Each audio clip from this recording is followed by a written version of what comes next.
सभी साधक बहुत ही ध्यान से सुनेंगे और बहुत ही महत्वपूर्ण विषय है।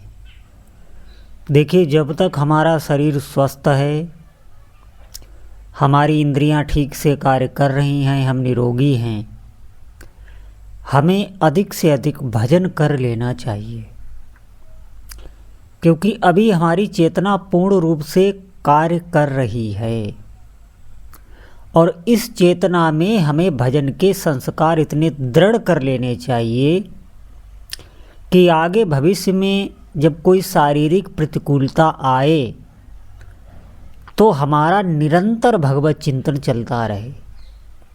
ये ध्यान रखें, अनुकूलता में हमें इतना भजन कर लेना चाहिए, इतना भजन कर लेना चाहिए कि प्रतिकूलता में फिर अपने आप भजन हो। और जब प्रतिकूलता में भजन होता है तो निश्चित मानिए वो प्रतिकूलता रहेगी ही नहीं। थोड़ा सा भी अंश आपके चित्त में प्रभाव नहीं डाल पाएगा, चाहे जितनी बड़ी प्रतिकूलता हो। बात ये है कि अभी जो वर्तमान समय हम भोगों में निकाल रहे हैं, यही सबसे बड़ी हानि कर रहे हैं, क्योंकि वर्तमान समय हमारा पिछला भूतकाल भी ठीक कर सकता है और भविष्य तो मंगल होगा ही। क्योंकि जब आप वर्तमान समय में अधिक से अधिक भजन करेंगे तो जो भूतकाल की स्मृतियां हैं जो हमें दुख देती हैं वो भी नष्ट होंगी और आगे भविष्य आप निश्चित मानिए आपका मंगल होगा, सुखमय होगा, कोई संशय नहीं। इसीलिए जब हमारी चेतना ठीक से कार्य कर रही है, हमें बहुत होश में सजग होकर भजन करना चाहिए। ये बहुत गंभीर विषय है, आप ध्यान दें। देखिए, हमारी सजगता कैसी है। अभी हमने 10 मिनट पहले क्या बोला और उसमें हमारे क्या भाव थे, ये हमें याद नहीं रहता। आप देखेंगे कभी अपनी दिनचर्या में आप अपने पर ध्यान दे के देखेंगे कि आप एक दिन में अपने कहे हुए शब्दों को भी याद नहीं रख पाते। कुछ क्षण पहले आप याद नहीं रख पाते, भूल जाते हो। इसका मतलब है अभी हमारी चेतना मंद है, अभी हम सजग नहीं हैं। सजगता साधक के लिए एक अमोघ शस्त्र है। आप जितना सजग होंगे, आप कभी सजगता से भजन करिएगा, नाम जप करिएगा, निश्चित मानिए थोड़े ही समय में आपको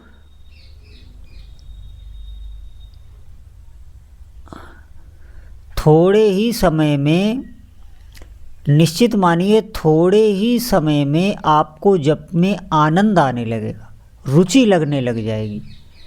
अभी हम जप में तो सजग नहीं रहते, लेकिन भोगों में हम बहुत सजग रहते हैं। हमारा चित्त इतना चंचल रहता है, तभी ये हमें सब विस्मरण होता चला जाता है। माया आप देखेंगे आपको सब कुछ भुलाती चलती है, सब कुछ आपको विस्मरण कराती चलती है और ऐसे ही जीवन निकलता जाता है। हम दूसरों को तो देखते हैं कि ये जवान से बूढ़ा हो गया, अब इसको बहुत कष्ट है।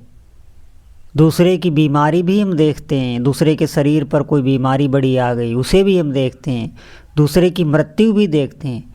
हम संसार में हमको सब कुछ अनुभव हो रहा है, लेकिन हमारे मन को माया मोहित करे रहती है।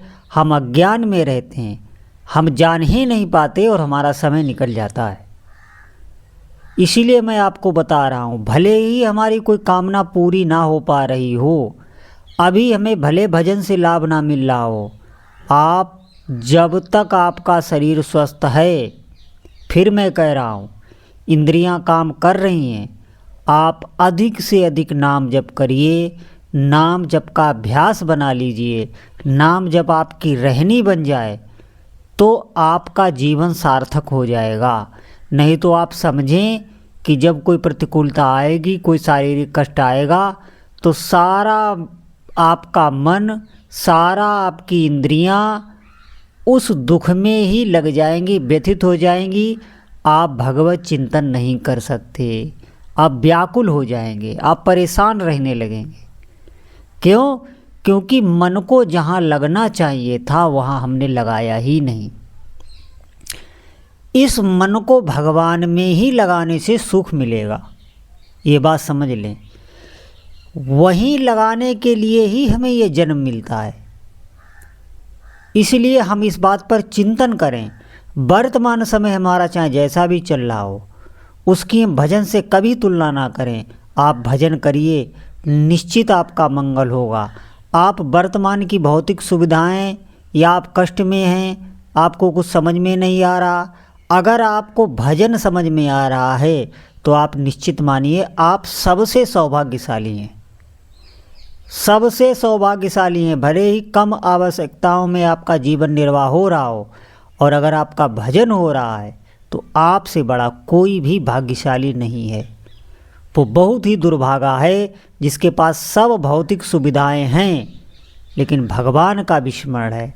उससे बड़ा कोई अज्ञानी नहीं।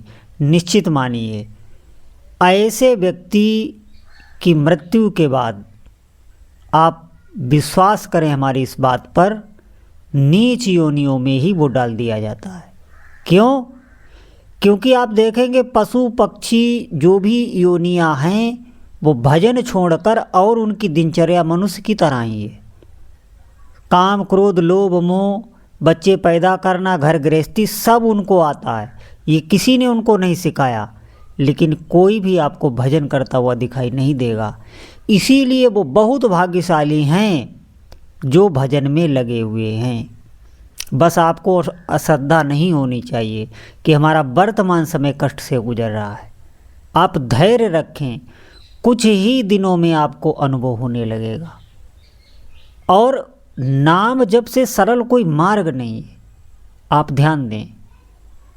जो लोग बहुत कर्मशील होते हैं उनको कर्म मार्ग में लगाया जाता है कि आप कर्म करिए। कर्मों से सुख नहीं मिलता। छोटे छोटे कर्म करके, भगवत समर्पित करके शांति जरूर थोड़ी देर के लिए आती है, लेकिन फिर नई इच्छा, नया कर्म। इसीलिए उनको कर्मों में लगाया जाता है। क्यों? क्योंकि एक दिन उन्हें कर्म से वैराग्य हो जाएगा। जब वो भगवान को समर्पित करते हुए कर्म करते हैं तो उन्हें कर्मों से वैराग्य हो जाता है, क्योंकि शांति त्याग से ही आती है। ये ध्यान रखें। बहुत आपका दिमाग चलता है, बहुत बुद्धि आपकी कार्य करती है, तो ज्ञान मार्ग में उनको लगाया जाता है। ज्ञान मार्ग में उनको लगना चाहिए।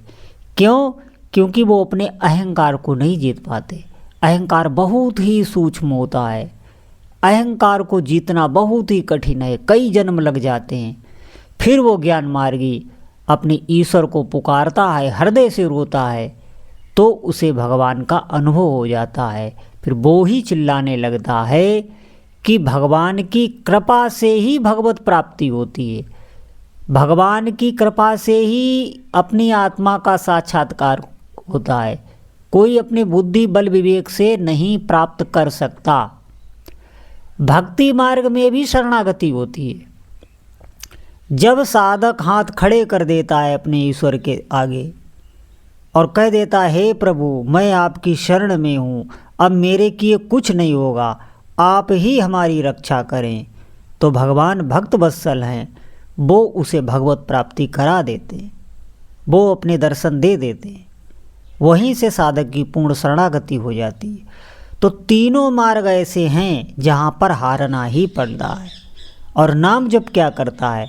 नाम जप भी आपके इस मन को हरा देगा। जो आपका मन आपको व्याकुल किए हुए है, चिंता में डाले हुए है, सारे दुखों की जड़ ये मन ही है। आप ध्यान दें, कभी यही कामनाओं में बांधे रहता है, यही हमें विषयों में फांसे रखता है। और इसीलिए आप देखेंगे ये मन कभी नाम जप में लगना नहीं चाहता, और यही आपको अभ्यास करना है। तो भैया अधिक से अधिक नाम जप ही करें, और कोई मार्ग नहीं। और जितने मार्ग हैं बहुत कठिन हैं, इस कलयुग में नहीं कर पाओगे, बहुत ही कठिन मार्ग हैं। इंद्रियों का दमन, ब्रह्मचर्य से रहना, सदाचार का पालन करना, बहुत ही कठिन मार्ग है। आप भगवान नाम जप करें, छल कपट छोड़ के। ये ध्यान रखें, हमें अपना काम बनाना है, ये उद्देश्य आपको रखना है। हमें भगवत प्राप्ति करनी है, हमें अपना जीवन अपना कल्याण करना है। इस उद्देश्य से इन सांसारिक दुखों का पहले आप विश्लेषण करें, तभी आपका उद्देश्य बनेगा। आप ध्यान दें, आप पहले ये ध्यान दें कि हमें सुख कहीं से नहीं मिल सकता और शरीर छूटना ही छूटना है, साथ हमारे कुछ जाना नहीं है, तो हम करें क्या। और एक बात ध्यान रखें, आपका कोई अपना भी नहीं है। और एक बात ध्यान रखें, कोई भी व्यक्ति आपको निस्वार्थ प्रेम नहीं करेगा। आपको प्रेम कोई नहीं करेगा, सिर्फ ठाकुर जी के अलावा, जो भी आपके उपास्य देव हो। इसलिए इस बात को गांठ बांध लें, आप अधिक से अधिक नाम जप ही करें, यही एक मार्ग है। जितना आप नाम जपते चले जाएंगे निष्कपट भाव से, हम प्रभु के लिए ही प्रभु का भजन करें और किसी व्यक्ति के साथ कोई छल कपट ना करें, दुर्व्यवहार ना करें। क्यों? क्योंकि सबके भीतर वही हमारे आराध्य देव ही बैठे हैं और उनको हम रुला के, उनको कष्ट दे के हम कभी भजन में आगे नहीं बढ़ सकते। ये ध्यान रखना, कभी भी किसी के साथ हमें अहित नहीं करना, परोपकार ही भावना रखना है। और आप भजन करें तो आप देखेंगे थोड़े ही दिनों में आपको चमत्कारिक लाभ होने लगा, आप खुद अनुभव करेंगे। जैसे भोजन करने के बाद तृप्ति हमें खुद मिलती है, हम किसी दूसरे से पूछने नहीं जाते, इसी प्रकार आपकी ही शांति आपको मिल जाएगी, आपका ही आपको अनुभव हो जाएगा। जिस सुख के लिए हम अनंत काल से भटक रहे हैं, इसी जीवन में वो हमें प्राप्त हो जाएगा। उसके बाद कुछ पाना शेष नहीं रहता, कोई कामना नहीं रहती, पूर्ण हो जाता है। जीव पूर्णता को प्राप्त हो जाता है, पूर्ण तृप्ति, पूर्ण संतुष्टि मिल जाती है।